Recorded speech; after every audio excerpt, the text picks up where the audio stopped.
சிவபெருமானை வழிபடக்கூடிய சிறப்புக்குரிய நாட்கள்ல ஒன்று ஐப்பசி மாத பௌர்ணமி. சிவபெருமானுக்கு எத்தனையோ அபிஷேகங்கள் செய்து நாம வழிபாடு பண்றோம். அவர் ஒரு அபிஷேக பிரியனும் கூட. ஆனா வருடத்திற்கு ஒரு முறை மட்டும்தான் அவருக்கு இந்த அன்னாபிஷேகம் அப்படிங்கிறது நடைபெறுகிறது.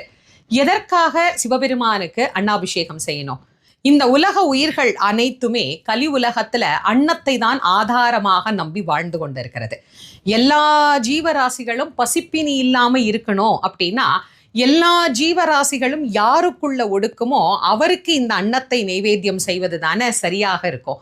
அதனாலதான் நம்முடைய முன்னோர்கள் அனைத்து ஜீவராசிகளுக்கும் நாயகனாக விளங்கக்கூடிய பரபிரம்மமாக இருக்கின்ற சிவபெருமானுக்கு அன்னாபிஷேகம் செய்து உயிர்கள் அனைத்தும் அன்னக்குறை இல்லாம இருக்கணும் அப்படின்னு பிரார்த்தனை செய்து கொண்ட நாளே இந்த ஐப்பசி மாத பௌர்ணமி திருநாளாகும். உங்க வீட்டுக்கு பக்கத்துல சிவன் கோயில் இருக்குன்னா முதல் நாளே போய்